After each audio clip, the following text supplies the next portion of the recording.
Seja bem-vindo ao podcast Do Meio para o Topo, um podcast sem meias palavras para empresas em crescimento. E o nosso objetivo com essa conversa é uma conversa para gerar inspiração, para gerar encorajamento e para trazer conhecimento. E lógico, a gente sempre traz um convidado especial e hoje não poderia ser diferente. Se você não me conhece ainda, meu nome é Rodrigo Figueiredo, eu sou CEO e fundador da Verbo e a gente tem esse projeto do Meio para o Topo que você está assistindo aqui com a gente hoje. E falando do nosso convidado, esse convidado ele tem alta velocidade, alta performance, espírito de equipe, um cara que coloca o propósito à frente de todas as coisas. E a gente tem a honra de receber aqui Átila Abreu. Átila, obrigado por ter vindo. Bom, Rodrigo, prazer estar contigo aqui. Prazer é meu, prazer é meu. Eu sempre te acompanhei desde a época do kart. Já sei que você foi vice-campeão da Stock Car em 2014. Várias conquistas, várias vitórias. E tenho certeza que esse papo vai nos inspirar. Tem bastante chão, bastante história. Muitos quilômetros rodados aí. Você tem 38 anos, é isso? Tenho 38. Podia falar a sua idade? Podia, então não tem problema nenhum. Então tá é bom. público. Então Se você não falar, o Wikipédia vai falar. Então é melhor a gente falar aqui mesmo. Que bom, que bom. Átila, me fala um pouquinho. Quem é o Átila por trás do capacete? Quem que é quando o Átila tira o capacete? Quem é esse cara? Um cara brincalhão, né, que gosta de se divertir com o pessoal, dar boas risadas, tudo. Gosto das coisas direitinhas, né, bem feitas, tudo. Sou, em alguns pontos, detalhistas. E gosto sempre de olhar o copo meio cheio, né? Sempre as boas oportunidades que aparecem na nossa frente, tentar sempre identificar elas para que isso gere sempre negócios, prosperidade, que a gente sempre cresça um dia após o outro. E se eu na abertura aqui eu falei de propósito porque conhecendo você a gente enxerga isso, né? Que o teu propósito, vou deixar você falar, mas me parece que ele vai além da bandeirada, além da linha de chegada. O que você como piloto, empresário tem como propósito de vida? Ganhar faz parte do seu dia a dia. Assim como algumas derrotas também faz parte da competitividade, seja nos negócios ou seja no automobilismo. Mas o que te leva a querer vencer cada vez mais? O que você enxerga além da linha de chegada? Olha, eu acho que o que nos inspira, né, que realmente faz a gente acordar todo dia, é ser um pouco melhor do que o dia anterior, né, e tentar ao máximo deixar um legado. Porque hoje, principalmente, com a questão da equipe, tem os negócios do Bandeiras também, não é só sobre nós, né? Sobre o quanto eu quero ganhar, onde eu quero chegar. A gente sabe que a gente impacta a vida de muita gente, né? Então, acho que trabalhar para deixar um propósito para frente, né? Que traga uma melhor qualidade de vida para todo mundo que aqui circula, que está no nosso ambiente, que traga prosperidade. Acho que isso é o que realmente mais nos motiva. Isso é muito legal que você está falando, porque parece que aqui no Brasil, né, um pouco da nossa cultura, a gente... Pode ser coisa da minha cabeça, e se você não concordar, fica à vontade para falar, Átila, mas parece que a gente não admira tanto quem vence. Né? Parece que são nichadas as pessoas que admiram quem vence. Parece que a gente torce pro jacaré, né? Como a gente... E é uma cultura diferente da cultura americana, e a cultura americana ela se inspira em pessoas que são vitoriosas, que são vencedoras, que cumprem até seus propósitos além dos seus próprios negócios. Como que você vê isso? Faz sentido esse ponto que eu estou trazendo? E, de novo, fica à vontade para discordar. Acho que faz total sentido, né? Porque no Brasil, às vezes, as pessoas têm medo de falar sobre as conquistas que teve, né? Uhum. Parece que o cara quer se vangloriar, quer ser exibido, mostrar para os outros e tal. E se alguém tem um sucesso, o cara saiu de uma situação, conseguiu ganhar, vão falar que ou ele roubou, que ele passou a perna em alguém. Enfim, sempre vão olhar para o lado pessimista e não que a pessoa realmente trabalhou, tomou riscos, empreendeu tal para conquistar suas vitórias, né? Então a gente às vezes tem medo de falar porque pode isso trazer alguma coisa negativa, o cara vira foco ali de assalto e tudo mais. E enquanto lá nos Estados Unidos, você vai para lá, o pessoal, o cara teve sucesso, ele fala, as pessoas aplaudem, vibram por ele, né? Então é uma cultura um pouco diferente, mas eu acho que se a gente não começar a gente trabalhar essa cultura, a gente nunca vai chegar onde deveria, né? Porque do lado de sempre que tem um empresário, alguém que está tentando assumir riscos, investir, ele está trazendo uma qualidade de vida melhor para as pessoas que estão nesse mesmo ambiente, ele está trazendo riqueza para o país, para a região dele, tudo. Então, são dessas pessoas que realmente a gente precisa para crescer como nação. Concordo 100% com você e eu acho que cada vez mais pessoas vencendo, a gente consegue ter outros modelos de inspiração para que a gente construa o nosso próprio modelo de vitória e de conquista, né? Quanto mais brasileiros como você, como tantos outros que a gente conhece, e eu não estou criticando, quero deixar isso bem claro, não estou criticando a cultura brasileira, eu estou tirando, sob a minha perspectiva, uma fotografia do que a gente vê. Mas voltando ao raciocínio, quanto mais brasileiros como você servirem de inspiração para a gente, seja como empreendedor, seja como profissional, seja como líder, mais possibilidades a gente vai ter para construir os nossos próprios modelos, que eu acho que é muito do que a gente precisa. E falando em inspiração, quem são as suas inspirações? E aí eu estou falando do geral, estou falando de vida pessoal, estou falando de carreira no automobilismo, no empreendedorismo. Quem são suas inspirações? Olha, eu acho que primeiro as referências mais próximas são meu pai, minha mãe e a Renata, né? Minha namorada, que são pessoas que eu convivo e são pessoas visionárias, cada um no seu segmento, trabalhadoras, e enfim, então são pessoas que me inspiram bastante. E dentro do esporte, eu acho que tem alguns, né? Eu acho que existe o Schumacher aí, talvez um dos mais recentes, né? Que tudo que ele construiu, onde ele chegou, mas muito Senna pela história que ele teve. Perfeito. E um cara que dentro das pistas me inspira muito, que eu acho muito legal a visão dele, tudo, é o Piquet, é o Nelson Piquet. Legal. Porque hoje muitas das regras que existem no automobilismo é por culpa dele, né? Ele achava brechas, ia lá e trabalhava, então era um cara que sempre estava querendo buscar as oportunidades, né? Então, para mim, é um cara muito, muito diferenciado. E falando um pouquinho desses pilotos, né? Você citou do Piquet que muitas das regras que existem hoje foram brechas que ele entendeu e ali o automobilismo incorporou isso. A gente sabia que o Senna dirigia muito bem na chuva, né? Quando as condições estavam ali mais desafiadoras é onde ele se sobressaía. E você já deve ter feito essa análise. Aonde que o Átila na pista se sobressai? Qual que é o diferencial competitivo do Átila como piloto? Eu acho que assim, todo piloto tem uma qualidade, né? Mas os grandes pilotos eles vão se moldando, tendo ele é meio bom em tudo, né? Um pouquinho. Então, óbvio que sempre vai ter algo que você se destaca mais. E eu acho que isso muda, às vezes, conforme o nosso momento de carreira, né?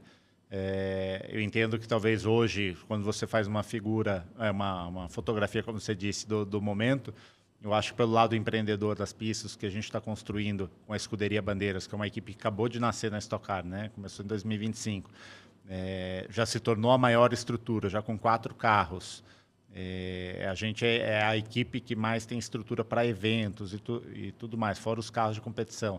Tem o Christian Fittipaldi como chefe de equipe, Maravilha. tem o Nelsinho Piquet, Angelis, Vicente Origi como pilotos da equipe, além do Átila mesmo, né, de eu estar correndo.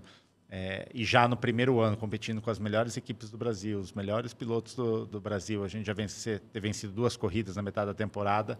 Eu acho que realmente a gente tem feito um trabalho muito bom, né? Então, acho que em relação aos outros pilotos, eu me destaco nesse ponto, né, por querer construir coisas diferentes, sair da mesmice, né, criar novas oportunidades para os patrocinadores, visualizar, né, ver o que dá para fazer de uma maneira diferente. E na pista, eu acho que aí pilotando, a minha leitura de corrida realmente ela é um diferencial, né? Eu consigo enxergar a corrida, fazer uma leitura de campeonato de corrida um pouco diferente, também de interpretação de regulamento. Isso daí é uma coisa que eu gosto bastante. E é interessante porque, fazendo agora um paralelo para o mundo empresarial, para o mundo corporativo, ao contrário do automobilismo, que tem as regras, tem o regulamento, como você falou, a gente tem no mercado regras de... A gente tem as leis, a gente tem as regras de bom senso, né? Mas, falando agora nesse viés empresarial, você mencionou, isso é muito evidente para quem te conhece, essa busca pela excelência nos detalhes. Aliás, eu estava lendo um livro maravilhoso que chama O Paladar Não Retrocede. É de um autor chamado Carlos Ferreirinha e ele foi presidente da Louis Vuitton no Brasil. E uma das coisas que ele fala muito é que uma boa entrega, uma entrega realmente que marca, uma entrega diferente, é uma entrega em que os gestores têm obsessão pelos detalhes. E ele fala que é isso que constrói, ele fala, entre outras coisas, que é isso que constrói uma marca de luxo, obsessão pelos detalhes. E, como eu falei, a gente vê aqui até no Centro Empresarial Bandeiras, a gente vai falar um pouquinho disso. Aliás, a Verbo está aqui no Centro Empresarial Bandeiras, vem visitar a gente aí, depois eu vou falar um pouquinho mais disso também. Mas a gente vê essa excelência. Cruzando essa excelência com regras, né? Acho que uma das coisas que a gente precisa ter como empreendedor é o quebrar as regras, mas não as regras morais, legais. Quebrar as regras no sentido de a gente se desafiar. Porque, eu não sei se você concorda comigo, mas muitas vezes a gente mesmo se coloca regras, a gente mesmo se coloca limites. E como que é para você, o que te impulsiona a quebrar seus próprios limites, a quebrar suas próprias regras, entre aspas? Agora falando como empreendedor, você está construindo aqui, já construiu na verdade, está ampliando. Eu vou usar o gerúndio porque tem obra o tempo todo aqui de expansão. Mas no Centro Empresarial Bandeiras e na Escuderia Bandeiras, o que te leva a falar, eu posso ir um pouquinho mais, eu posso ir um pouquinho além? Como é que você lida com essa mentalidade vencedora? Rodrigo, o automobilismo ensina muito isso daí, porque a gente costuma dizer assim, você tem a regra do campeonato, né? E o regulamento diz algumas coisas que podem e que não podem, mas tem coisas que ela fica em uma dupla interpretação. E é aí que todas as equipes e todos os pilotos trabalham, né, para você tentar ter alguma vantagem. Então não tem nada de errado nisso daí, é simplesmente identificar onde estão as oportunidades. Perfeito. Então isso é uma coisa que eu trabalho desde a época do kart, né, onde o Nelson Piquet é extremamente bom nisso daí, de achar aquelas brechas que a gente diz assim, pô, eu posso explorar aqui porque aqui não diz nada a respeito e eu posso ter um ganho. E isso acho que quando você traz para o lado empresarial também, ele é muito benéfico, né? Porque às vezes a gente tende a olhar para o padrãozinho que está seguindo e às vezes a gente nem sabe por que existe aquele padrão, né? Quando eu montei a equipe, a Escuderia Bandeiras, os boxes eram todos iguais, né? E aí eu perguntei para as equipes, pô, mas por que o box assim? Ninguém soube me explicar e eu entendi que assim, porque um dia alguém fez e aí foi lá, todo mundo achou legal e foi todo mundo copiando. Mas você lê a regulamento, não diz nada do que está escrito, do que pode e do que não pode, né? Diz as metragens. Pô, eu falei, então a gente precisa fazer alguma coisa diferente. E foi difícil isso para os engenheiros e todo mundo, porque eu quis criar um box que não tivesse sala de reunião, os boxes hoje têm. Isso traz uma experiência melhor para os convidados e tudo mais. E hoje, depois que a gente implantou, né, virou referência. Hoje o próprio promotor desse tocar, o Lincoln Bortoleto, disse, o box de vocês é referência. Olha que legal. Então foi simplesmente pensar um pouquinho fora. Falou, pô, o que eu posso fazer diferente? Porque se eu sou uma equipe nova, eu quero trazer novos patrocinadores, quero gerar uma experiência nova, eu preciso fazer alguma coisa diferente do que os outros estão fazendo. E para o mundo dos negócios também, né? Então, assim, aqui dentro do Bandeiras, pô, a excelência deveria ser uma regra para todo mundo. Claro. Né? Pô, já que vou fazer bem feito. Claro. Né? Vou investir meu tempo, vou gastar meu dinheiro e tal, né? Realmente colocar ali em tempo e energia naquilo lá, pô, vou fazer bem feito, porque às vezes o retrabalho custa muito mais caro, né? Perfeito. Te toma muito mais energia. Então, acho que isso a gente segue como um padrão, né? Pô, vamos fazer bem feito, para se destacar, ser diferente. E a cultura das pessoas não é isso. Então, não é que você está fazendo um negócio uau, né? Simplesmente você está fazendo bem feito, que é o que todo mundo deveria fazer, na verdade. É né? verdade. A gente deveria sempre buscar excelência naquilo que a gente está fazendo. Às vezes a gente quer fazer 50 coisas ao mesmo tempo e começa a não fazer nenhuma bem feito. E aí nosso padrão como um todo cai. Você me fez lembrar de um outro livro. Eu gosto muito de ler, é meu passatempo preferido. E eu terminei de ler um livro recentemente, chama A Mentalidade do Fundador. E esse livro é de uma consultoria chamada Bain & Company, uma consultoria americana, mas eles ouviram também empresas brasileiras. E eles usam um termo nesse livro que eu achei incrível, e eu vejo essa característica em você e nos seus negócios, que eles chamam de empresas insurgentes. O que são empresas insurgentes? São empresas que elas questionam o status quo de maneira propositiva. Que foi mais ou menos o que você fez, que você acabou de contar em relação ao box. Então você chegou e falou, poxa, eu montei escuderia, os boxes seguem um padrão, tem que seguir esse padrão, né? Será que eu não consigo fazer algo diferente, algo que questione esse status quo de maneira propositiva? Acho que você foi lá e conseguiu trazer isso. E é uma coisa que a gente sempre traz para os nossos clientes da Verbo. Será que a gente está surfando a onda e uma hora a onda vai baixar, né? Seja por fatores internos, seja por fatores externos de mercado? Ou será que a gente está surfando a onda, mas está ao mesmo tempo olhando para o que vem atrás da onda, né? Que aquela onda vai passar? Vamos falar um pouquinho agora do Centro Empresarial Bandeiras, esse espaço lindo, maravilhoso.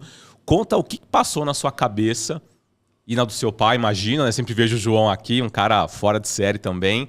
O que passou na cabeça de vocês para construir um espaço? E aí, abre aspas, vou falar frases que eu já ouvi de outras pessoas que vêm visitar aqui. Pô, não existe nada parecido no Brasil. Conta um pouquinho o que passou na tua cabeça, como é que você foi arrumar esse problema, entre aspas? Que é uma bênção, não é um problema. Sim. Eu falei, é mais fácil você encontrar meu pai, que deixar ele dorme aqui dentro, né? Ele é o primeiro a chegar, o último a sair. E é um negócio muito engraçado, porque a gente comprou essa área que era a indústria têxtil Metidieri. Ela estava parada há mais de 10 anos, né? Então, assim, estava tudo enferrujado, as coisas não funcionavam e tudo mais. E a gente queria um espaço para unir nossas confecções. Meu pai tinha uma confecção infantil, tinha 4 unidades na região de Sorocaba e Votorantim, queria unificar. E a gente não achava um prédio para trazer todo mundo. Então a gente achou aqui na Metidieri um espaço que caberia, na verdade era muito maior do que a gente precisava, mas a gente queria alugar um pedaço. A gente tentou alugar, não conseguiu. Aí passou um tempo, tudo. Meu pai fez uma oferta para comprar, aquelas ofertas bem... É difícil o outro lado aceitar, mas o outro lado ousadas. aceitou. Mas o outro lado aceitou. Porque realmente para eles estava já muito tempo parado, então era só uma despesa. E aí a gente trouxe a confecção para cá, começou a se instalar tudo, e a ideia foi assim, eu tinha acabado de voltar da Europa, né? Aí meu pai fazendo a mudança de confecção, unificando tudo, eu não queria trabalhar na confecção, nunca gostei e tal. Você já estava no kart essa época? Não, eu já tinha acabado de voltar da Europa. Legal. E aí foi um tempo que eu fiquei 2 anos sem correr, fui terminar estudo e tal. Legal. E eu sempre gostei de obra. Meu pai sempre veio de obra, então é uma coisa que eu gosto de ver as coisas construindo. Tudo, cara. Eu falei, pô, eu cuido do condomínio. Porque uma área era muito maior do que a gente precisava, a gente falou, vamos trazer gente, né? Para ajudar a pagar a conta, pelo menos para diminuir a despesa fixa. E aí a gente começou a trazer as empresas, foi adaptando alguns galpões e tudo mais, mas era a ideia ser um centro logístico. Alguns anos depois, não muito, 4 anos depois, a gente vende a confecção para um patrocinador meu, né, e a gente foca 100% do real estate, aqui dentro do Bandeiras. E aí com a ideia de ser um centro logístico. E aí a gente foi trazendo empresas, até que veio a Toyota, que ela vinha para Sorocaba para montar a planta dela, e ela precisava de uma unidade, estar perto da fábrica, mas não podia estar na mesma cidade, por causa de sindicato, essas coisas e tal. Então eles tinham que ter um negócio próximo, mas não podia estar dentro da fábrica. E eles vieram para ficar 3 anos, porque eles iam montar em Porto Feliz, todo um centro deles, tal, com todos os fornecedores e tal. Ficaram 7. O que para nós na época foi muito bom, porque a gente tinha espaço, né? A gente estava naquele negócio, começando a construir. Os galpões aqui, imagina que a gente tem galpão de 1951. Nossa. Era tudo taco de madeira. Esse galpão que a gente estava era tudo taco de madeira, né? Uau. Então, tinha muita coisa para reformar. Então a gente ia aos poucos reformando, fez a portaria e foi aos poucos se adaptando. Até que a Toyota sai. E quando ela sai, quase 40% do nosso faturamento vai embora. Uau. E aí aquilo é um baque. A gente já sabia que eles iriam sair, a gente estava preparado. O dia que eles saíram, a gente tentou reformular o negócio. Porque quando a gente montou como centro logístico, não tinha muito esses galpões em estrada, foi alguma coisa que eu tinha visto na Europa, começando a sair e tudo, né? Tinha pouca coisa começando a acontecer. E nessa década aí de 2010 para 2020, muita coisa saiu. O negócio pegou, né? Você teve grandes empreendimentos nas beiras das rodovias saindo. Até, assim, produtos muito bons, por a gente estar no centro da cidade, talvez até melhor localizados do que a gente, nesse ponto, com um acesso mais facilitado e tal. E a gente percebeu ali, naquele momento, que talvez aquele não fosse o nosso produto. Né? E aí você fala assim, pô, você passou uma década investindo no negócio. E agora?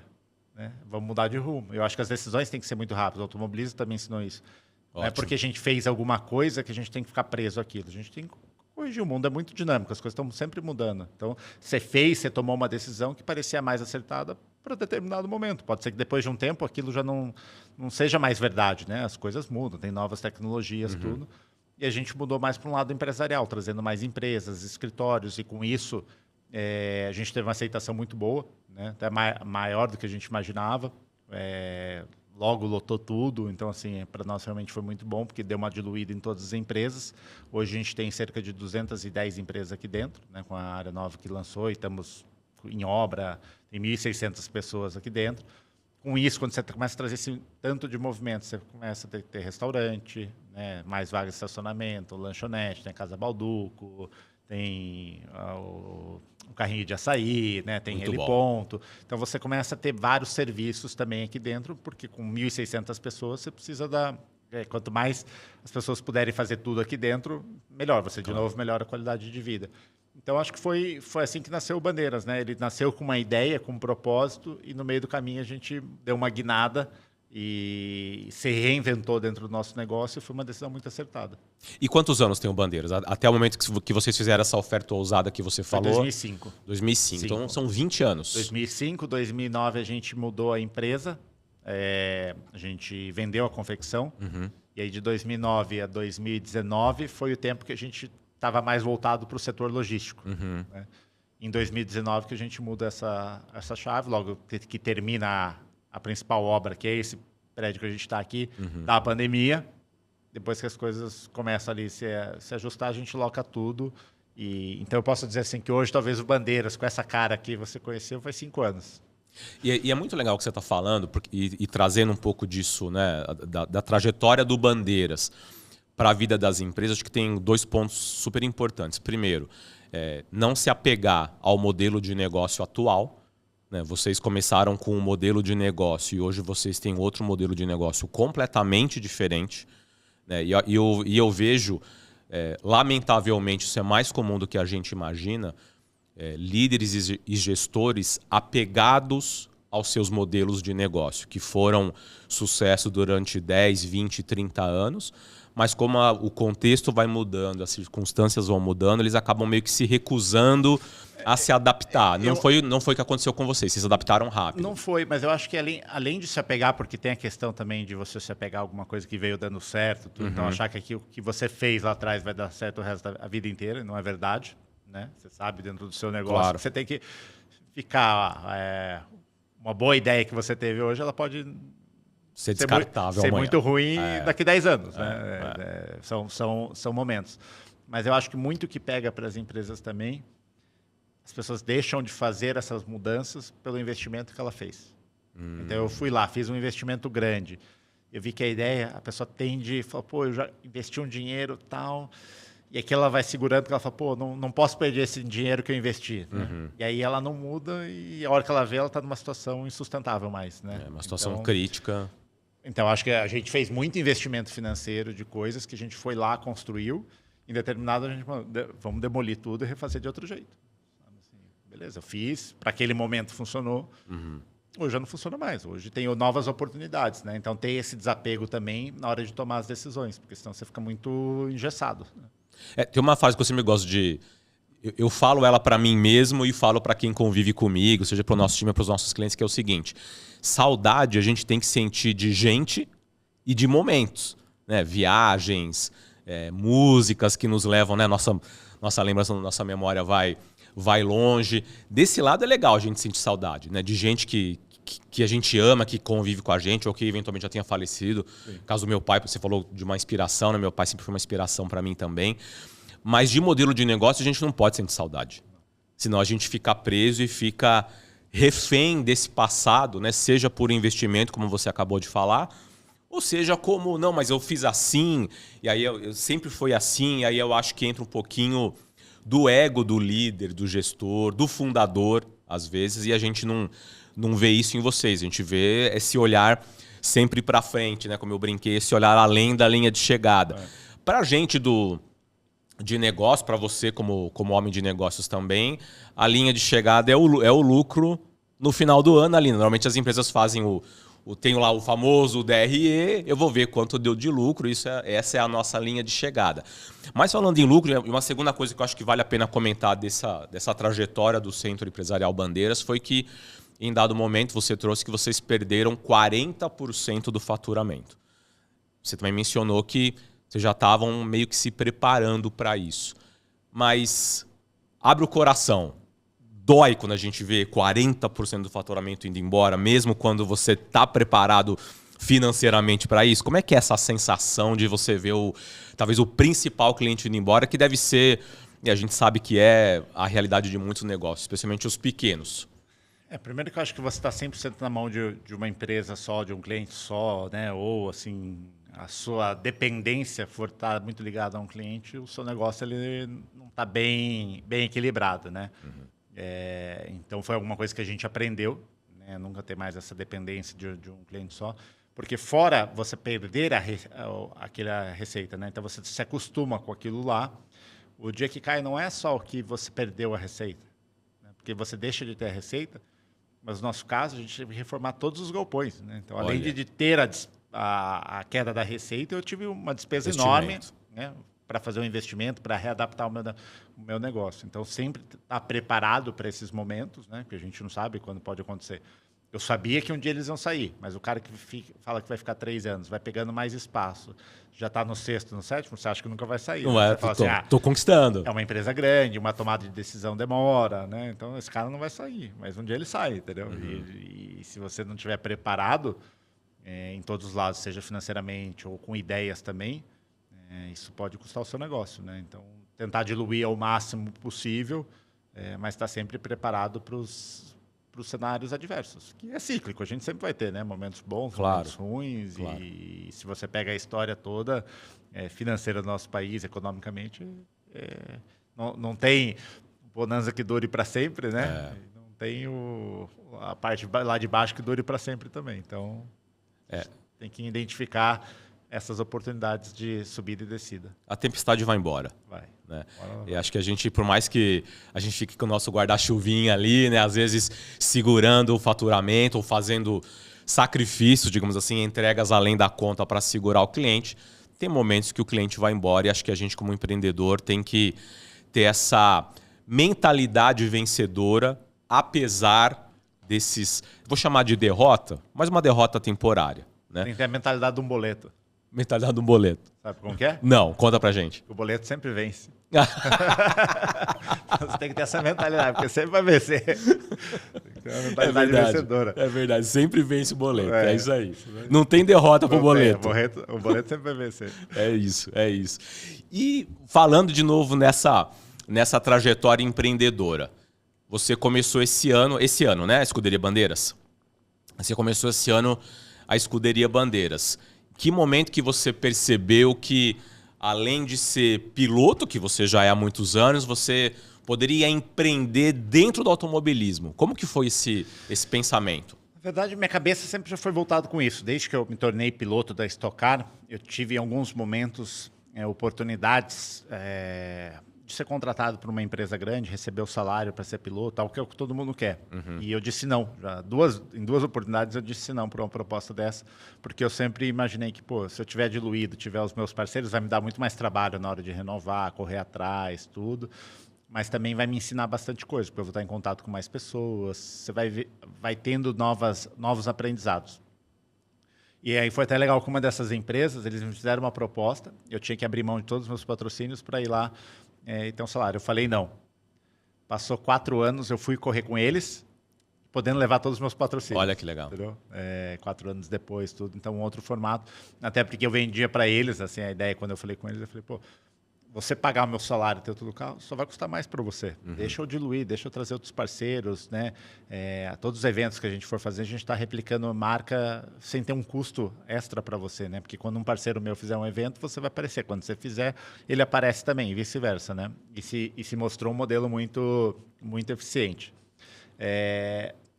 E aí foi muito engraçado quando eu fui montar a equipe, já várias vezes tinha passado na minha cabeça, e se tem uma equipe? Eu falei, não, nunca vou ter uma equipe.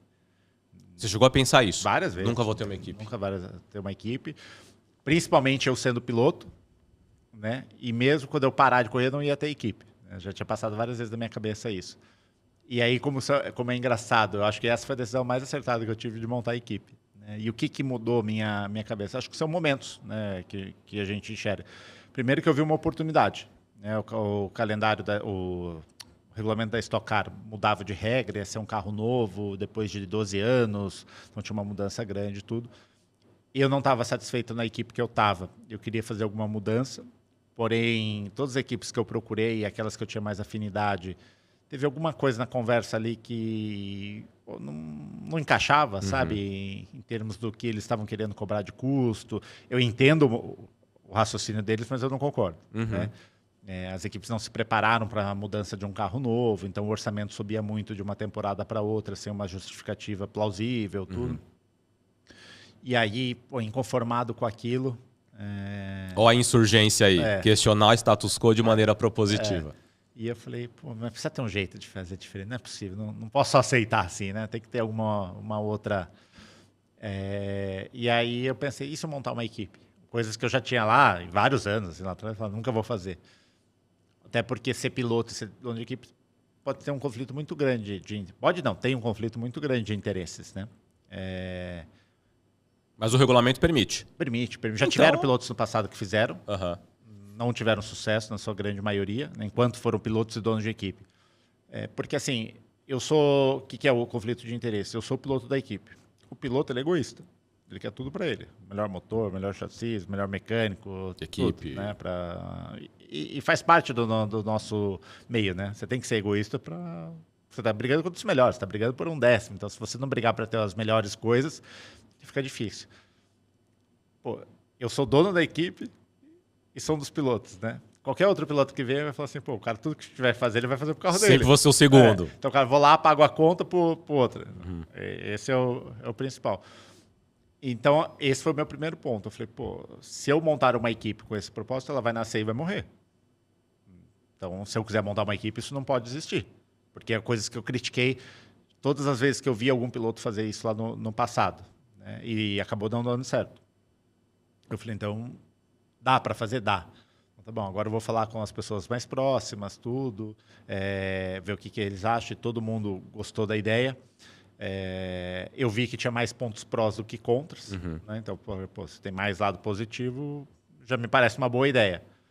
E aí conversei com os patrocinadores, todo mundo apoiou. Falei, então, vamos embora. Tudo isso demorou 2 semanas, da ideia até eu comprar a equipe. Foi bem rápido. Você comprou uma equipe que já existia? Na verdade, eu tenho 2 equipes, né? Porque uma equipe na Stock Car são 2 carros, a gente tem 4. A primeira foi uma oportunidade, eu não comprei nenhuma equipe. Porque as equipes que estavam no campeonato, elas tinham direito de preferência pela vaga até uma data. E eles, naquela negociação de não concordo com o modelo de negócio e tal, nenhuma equipe tinha exercido o direito de preferência. Já tinha passado a data. Então, quando eu cheguei para o promotor, eu falei, eu quero comprar, ele pegou a vaga de alguém. Quando eu comprei, alguém ficou sem. Eu não sei comprar uma equipe, tipo, o Rodrigo tem uma equipe, vou lá e compro. Não, eu comprei a vaga, como era carro novo, todo mundo ia ter que comprar o carro novo, tudo. Então não me custou nada. Quando eu fiz isso... Oportunidade. Quando eu fiz isso, todas as equipes começaram... Pro promotor foi ótimo, porque eu dei o start, e aí tudo que eles estavam se degladiando lá, as coisas começaram a se resolver de uma maneira mais fácil. E aí, no final do ano, surgiu a oportunidade de o Nelson e Piquet vir correr com a gente. Aí eu tive que comprar uma equipe. Daí a segunda eu acabei comprando porque já não tinham mais as vagas. Né? Então, uma eu peguei ali a vaga, outra eu tive que comprar. E aí eu entendi, só voltando ao raciocínio, que essa era uma oportunidade. Né? Então, foi muito rápido essa decisão de 2 semanas, tomar a decisão e assinar o contrato com o promotor. Não fiz business plan, não fiz nada. Foi muito na parte intuitiva. E aí o pessoal fala, pô, você é maluco. Eu falei, não, minha linha de raciocínio foi muito simples. Né? Falei, tem muita equipe ganhando dinheiro. Você vê pelo padrão de vida dos caras, você vê que os caras estão ganhando dinheiro. Então, o negócio não é ruim. Eu só preciso, no meio do caminho, entender como vou otimizar isso daí. Que o negócio é bom, eu sei que ele é. Então, não preciso fazer uma prova, né, tem até um termo que o pessoal usa do negócio, né? Fazer uma prova de teste para ver se o negócio é bom ou não. Que o negócio é bom, para mim, com certeza é, porque senão você não tinha várias equipes na Stock Car, né? Eu só preciso depois, no caminho, identificar. Então, como eu não tinha muito tempo, falei, vamos entrar e eu aprendo a jogar com a bola rolando, né? Aí eu vou entendendo as coisas para dar tempo de eu contratar as pessoas, falar com todos os patrocinadores, fazer toda a estrutura. Então tinha que ser tudo muito, muito rápido, porque a minha ideia foi tardia. Né? Ela surgiu de um problema, de uma situação que eu não estava confortável dentro do negócio. Né? Então eu falei, pô, preciso fazer alguma coisa diferente, mas o timing já era tarde, né? Na verdade. Olha, você realmente é especialista em velocidade, porque montar uma escuderia, tomar uma decisão em 2 semanas, eu já vi empresa nascer rápida, mas com o Átila aqui, 2 semanas, você aí já montou o negócio em 2 semanas? Você já planejou o negócio em 2 semanas? Eu acho que tem uma coisa muito legal na tua fala também, na verdade 2. Primeiro, coragem e segundo, disposição para assumir risco, que é a vida cotidiana do empreendedor. A gente precisa ter coragem, a gente não tem certeza, você também não tinha certeza, e hoje a Escuderia Bandeiras é um sucesso, tem sido um sucesso, a gente sabe que já vem conquistando resultados aí significativos, e a disposição para tomar risco que você sempre teve. Né? A partir do momento que você fala, eu não vou... Eu prefiro correr o risco de trazer os meus patrocinadores em vez de me encaixar num lugar em que eu vou ter o meu salário garantido, e certamente não é um mau salário, não deixou de ser uma oportunidade, mas você sempre quis correr risco. Na verdade, assim, a matemática ela é muito simples, né? Eu sei quantos ganham os outros pilotos. Uhum. Então, até porque hoje eu negocio com eles, então você sabe quem que ganha tem o maior salário, quem que não tem. Quando você sai pro lado empreendedor, eu já saio negativo. Né? Então, assim, eu tinha que fechar uma vaga. Fechar uma boa vaga, geralmente você não fechou os patrocínios, então você tinha que assumir o risco na frente. Para falar assim, eu fecho e depois eu vou arrumar o dinheiro. Né? Então, sempre foi assim. É muito empreendedor, cara. Se eu fizer um mau trabalho, eu podia ter um prejuízo, na verdade. Né? Não tive um prejuízo, mas não fiz um bom trabalho, vou ganhar pouco. Meu salário vai ser... Porque basicamente, de onde que vem meu salário? Do quanto que eu capto de patrocínio com quanto eu tenho de despesa. Uhum. Então, não é um valor fixo, né? Então, você não fez um bom trabalho, não conseguiu prospectar da maneira que deveria, você vai ganhar pouco. Os anos que eu fiz um bom trabalho, com certeza eu tive o maior salário da categoria. Então, aí você vai pegar a média, não sei onde que essa média está, mas com certeza eu estou no top 3, né? Mas teve anos que não foram anos bons, né? E teve outros anos que foram muito bons. Então, para você realmente conseguir algo mais, você tem que arriscar. Não tem como, né? Não dá para querer ter tudo, sabe? Querer ter o melhor salário, querer ter tudo e não assumir risco. Né? Você não vai encontrar. A gente falou um pouquinho aqui de inspiração, né? Você citou os seus pais, a Renata. Eu também... A tua fala de eu não vou ter uma equipe me lembra um pouquinho da minha história. Porque meu pai teve 2 pequenos negócios. E, lamentavelmente, os 2 não deram certo. Ele teve primeiro uma farmácia e depois uma loja de materiais de construção. Ele teve uma carreira de executivo, resolveu empreender, não deu certo, né, como empreendedor. E eu passei um pouquinho dessa dor do que é você ser parte de uma família que financeiramente colapsou, mas emocionalmente não. Meus pais, né, perdi meu pai o ano retrasado, mas meu pai morreu casado com a minha mãe, então eu tive essa base familiar. E justamente por isso, eu olhava para a minha carreira lá com meus 22, 23 anos, comecei de carreira, eu falei, cara, eu nunca quero ter uma agência, eu nunca quero ter um negócio, muito em função de ter vivido um pouco dessa dor. Mas meu pai trouxe uma frase para mim, que hoje ela é até meio clichê, mas estou falando disso há 30 anos atrás, 35 anos atrás. Eu lembro de uma das vezes que eu estava muito triste, porque meu pai não pôde nem pagar minha faculdade, nem minha escola. Tive que estudar em escola pública. E aí ele falou assim, Rodrigo, põe uma coisa na sua cabeça. O dinheiro, uma hora você tem, outra hora você não tem. Conhecimento, uma vez dentro de você, ninguém te tira. Então, investe em conhecimento. E isso virou a minha condição de sobrevivência. Você lê bastante. Por isso que eu leio muito, estudo muito, faço muito curso, viajo muito. Porque quando a gente fala em conhecimento, viagem também é conhecimento. Você conhecer uma nova cultura, você vivenciar uma nova cultura, você visitar um museu, você ter que se virar numa língua que você não domina. Você está correndo risco ali também, né? E isso vem, na verdade, sustentando esses quase 25 anos da Verbo. Mas, do mesmo jeito, já refizemos modelo de negócio, já achei que ia quebrar, já vi que não quebra, né? Mas com essa disposição de se reinventar, de se questionar e de questionar o status quo de maneira propositiva. Acho que o que você tem feito em todos os seus negócios, daqui a pouco vai surgir outro aí. Com certeza. Né? Com certeza. Tendo oportunidade, por que não? Né? E é muito engraçado que nessa minha jornada, eu acho que as coisas que mais me marcaram é que as pessoas aceitam o comodismo. E eu acho que isso aqui é o maior dos problemas. Tem uma passagem, um patrocinador, uma multinacional, tudo, que eu tentava patrocinar já há um tempão. E a resposta era sempre não. Ele fala, não, é política da empresa, lá de fora tem tá no estatuto, né, que não pode patrocinar esporte a motor porque tem risco, e eles são seguradora, tá? Então não pode, não sei o quê, pá. E não conseguia, mas eu continuava tentando, né? Falei, vai que muda uma diretoria, acontece alguma coisa, vou tentar, não, já tenho. E aí teve um dos caras que eu conheci, um dos diretores, que aí eu falei e tal, não sei o quê. Aí ele falou, pô, mas a menina do marketing falou para ele, mas já veio esse assunto aqui e tal, não pode ir lá de fora porque tem. Ele falou, mas tem aonde? Onde que está escrito que eu nunca vi? Traz para mim. Onde que está escrito que não pode patrocinar o esporte motor? Não tinha. Olha só. Então você criou um mito dentro do negócio de que não podia patrocinar esporte ao motor e na verdade nunca teve. E nunca ninguém pegou e foi lá ler onde que está escrito, me mostra que não pode. E hoje eles me patrocinam. Olha que lição, gente. Aonde está escrito no teu mercado que não pode? Ou será que eu e você estamos sendo reféns de crenças antigas, de modelos de negócios antigos, de verdades, entre aspas, que foram colocadas na nossa frente, que estão eventualmente impedindo a gente de crescer? Olha que história legal. Não estava escrito em lugar nenhum, você foi lá e fechou o patrocínio. Aí ele foi lá e fechou, né? Ele que questionou tudo, ele foi lá e fechou. Eu fiquei tentando.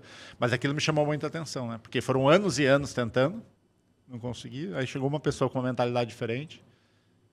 Ele falou, me mostra. E eu lembro que ele pediu para a secretária, me mostra. E aí deu lá como tarefa pro pessoal, passou uma semana, ninguém achou. Ele falou, então eu vou fechar o patrocínio. Eu acredito no negócio, acredito que a plataforma vai trazer benefícios comercialmente para nós, tal, não sei o que. Fechou então comigo. Né? Olha que legal. Uns anos, né?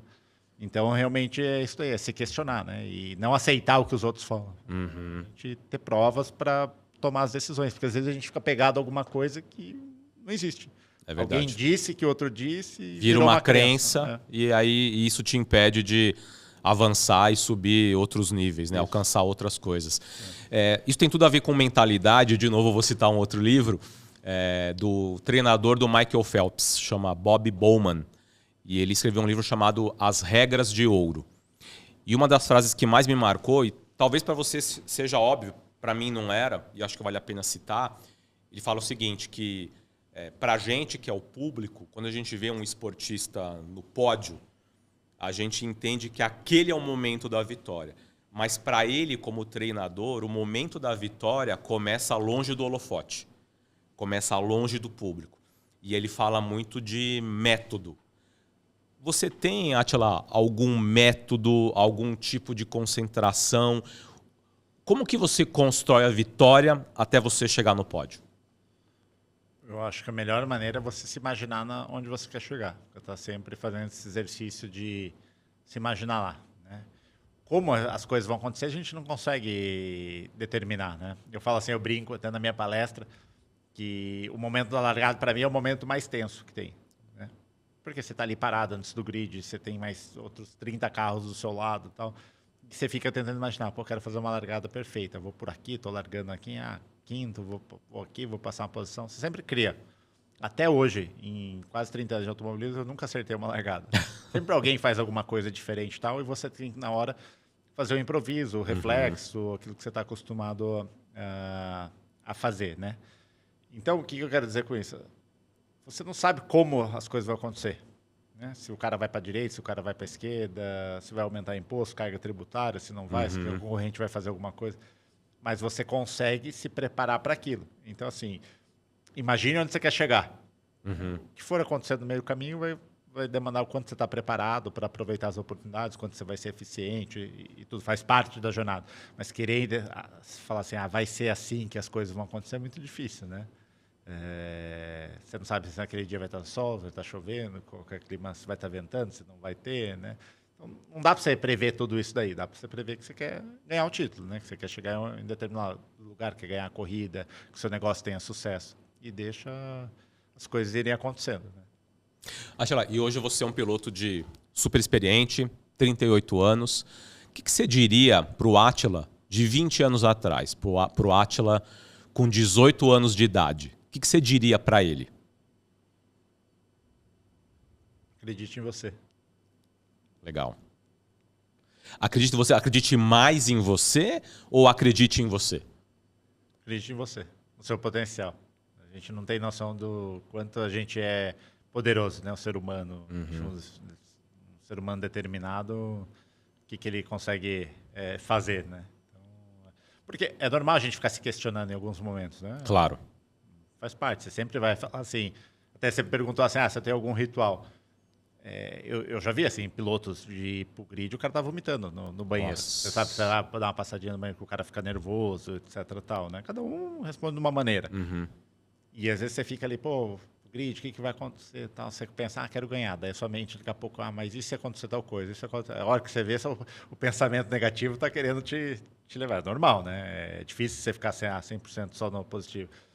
Então, o meu ritual é me concentrar, imaginar aquilo que eu quero que aconteça e depois curtir as coisas. Entendeu? Então, você vai me ver na corrida ali, dando risada com o cara, contando piadas. Você fala, pô, o cara vai correr daqui 5 minutos e tá dando risada, né? Parece que não está concentrado, né? Mas, na verdade, é só um momento de não deixar coisas ruins entrarem, né? Então, quanto mais leve você tiver, melhor.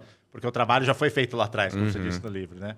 O quanto você se preparou. Se você tem certeza que você fez o máximo que podia, que você se preparou da melhor maneira, a probabilidade de você ter um bom resultado ela é enorme.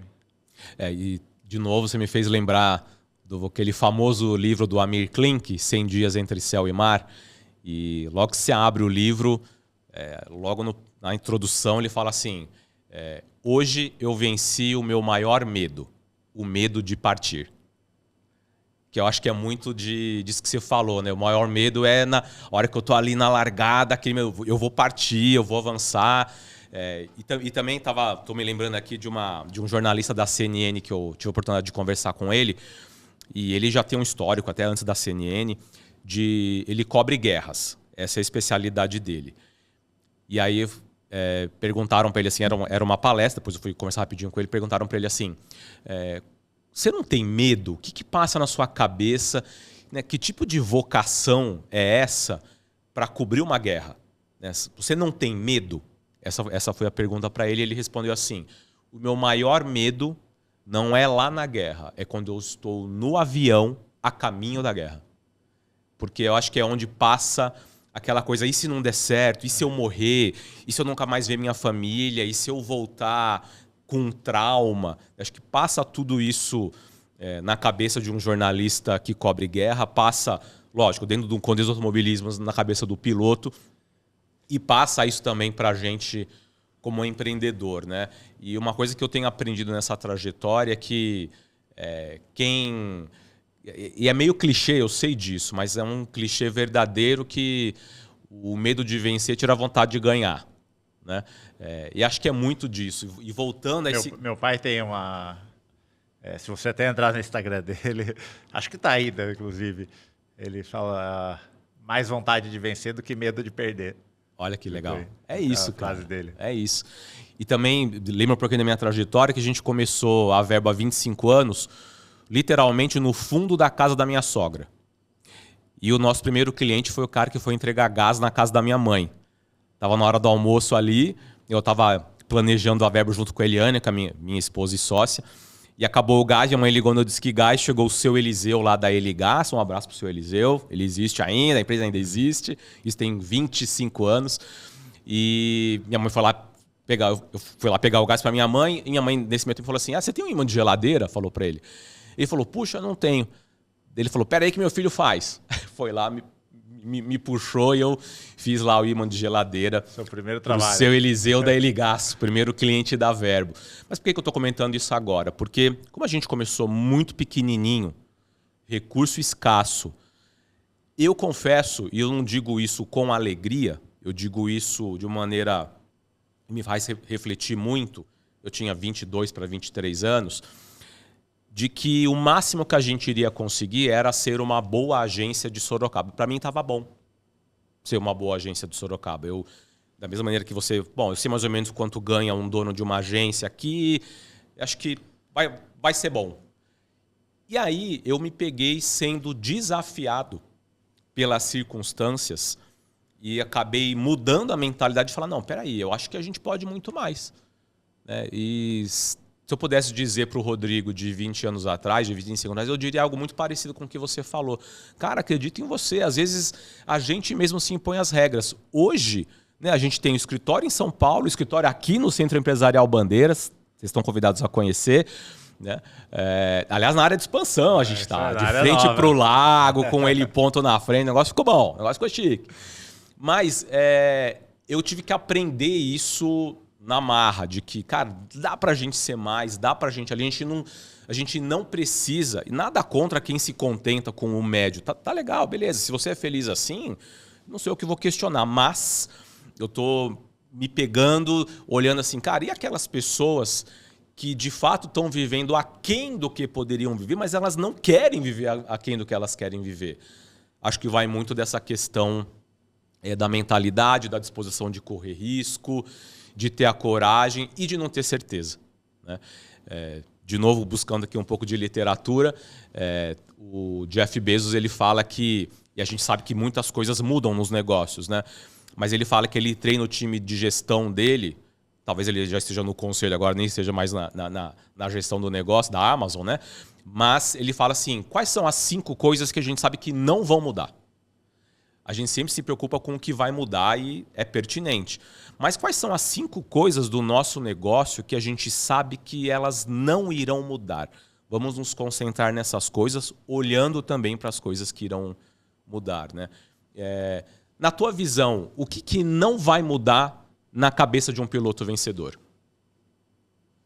O que não pode mudar na cabeça de um piloto vencedor? Olha, eu acho que um piloto vencedor, primeiro, é o egoísmo. Eu falei para vocês aí, eu acho que todos têm, se você pegar... Todos, pode olhar Senna, Piquet... Quero ganhar. Quer ganhar, né? Então, egoísmo no sentido de... Claro. Quero tudo para mim, né? De acreditar em si mesmo. Né? Eu acho que essa parte... é muito importante, né? Porque são os dois maiores. Porque quando você pega a história, cada um teve uma trajetória. Uma trajetória e cada um teve um ponto forte. Né? Para mim, o Schumacher nem era o piloto mais rápido que tinha, né? Mas é o piloto que mais títulos conquistou. Né? Então, ele tinha algumas coisas mais fortes dentro dele do que outras, mas isso não impediu ele de ser um dos melhores pilotos da história, né? Acho que seriam os 2 pontos, assim, dessa mentalidade, né? De realmente querer ganhar, ser egoísta no sentido quero tudo para mim e acreditar no próprio potencial. Legal, Atila. A gente está chegando ao fim aqui do nosso papo. Foi incrível. E eu sempre deixo uma pergunta para o entrevistado fazer para mim no final. E eu prometo que eu vou responder, como diz aqui no nosso podcast, sem meias palavras. Que pergunta que você quer fazer para mim? Caramba, agora eu não estava nem preparado para essa daqui. Oportunidades. Você trabalha com muitas empresas dentro do marketing, né? Dentro de comunicação. Sim. Enfim, e eu estou do outro lado, que eu estou sempre captando as empresas para poder, obviamente, deixar o meu negócio de pé. Eu vivo dos patrocinadores, de fazer isso daí. O que você acha que é mais importante para uma empresa dentro dessa área toda de comunicação, da área que a Verbo atua? O que é o principal ponto que elas deveriam olhar? Ter clareza de como ela gera valor para as pessoas. É simples de responder, difícil de fazer. Porque tem uma frase que eu gosto muito, dita em 1971, pelo vencedor do Prêmio Nobel de Economia. Ele diz assim, riqueza de informação gera pobreza de atenção. E eu sou muito fã dessa frase, porque você falou de comunicação e o que a gente mais vê são empresas querendo comunicar tudo ao mesmo tempo, agora. E a retenção é 0. Retenção na cabeça das pessoas. Comunicação, por mais que ela seja, às vezes ela é B2B, né, de empresa para empresa, sempre tem um CPF por trás das empresas. Por trás da escuderia Bandeiras e do Centro Empresarial Bandeiras tem o teu CPF, CPF do seu pai. por trás da verba eu tenho o meu CPF. No fim do dia, são pessoas para pessoas. Quando as empresas conseguem deixar claro para o público dela como e por que ela gera valor, ela consegue ser relevante a ponto de falar, cara, eu quero fazer negócio com você, porque essa maneira pela qual você gera valor, ela é aderente àquilo que eu acredito, àquilo que eu estou buscando. E eu acho que essa é a maior dificuldade das empresas, ser clara e lembrar por que ela gera valor. Cada empresa existe porque ela está propondo algo para o mercado. Pode ser uma fornecedora de aço. Esse aço ele vai ser transformado em alguma coisa, né? Então, como é que as empresas geram valor? Eu preciso ser claro nisso. Então, não tenho dúvida de que a Escuderia Bandeiras, o Centro Empresarial Bandeiras, tem deixado claro para os seus mercados, né, para os seus públicos, porque eles geram valor e é por isso que vocês têm tido cada vez mais sucesso. Não, mas não nessas palavras benditas como você falou. Legal. Atila, super obrigado mais uma vez. Obrigado aí por nos receber tão bem aqui no Centro Empresarial Bandeiras. Eu ia fazer uma outra pergunta. Falar, pode? Você já vai expandir aqui dentro do Bandeira? Quando você vai pegar mais uma sala? Mas eu preferi essa daí para pegar o conhecimento. Ele é bom de negócio, vocês estão vendo, hein? Essa vai dar um corte bom. Atila, de novo, mais uma vez, obrigado. Obrigadão. Prazer te conhecer melhor. A gente vai se encontrar muito aqui no Bandeiras. Vamos ter um evento de lançamento em breve, vai ser legal. Na verdade, um evento do nosso podcast, do Meio para o Topo. Um podcast sem meias palavras para empresas em crescimento. Quero te agradecer por ter ficado com a gente aqui até agora. Siga a gente nas redes sociais, dá sua curtida. Eu sempre quis falar isso, deixe seu like. Sempre quis falar isso, olha que legal. Bonito, deixe né? seu like. Ficou chique. Deixa seu like aqui com a gente. Esquece de pedir para se inscrever também. Para se inscrever no canal. Não, só um like, tem que se inscrever. Quando você conversa com alguém experiente, né, uma pessoa pública, você vai aprendendo também. Gente, que esse tempo tenha sido um tempo de inspiração, de encorajamento e de verdade para você. Quero ver você crescer cada vez mais. Grande abraço.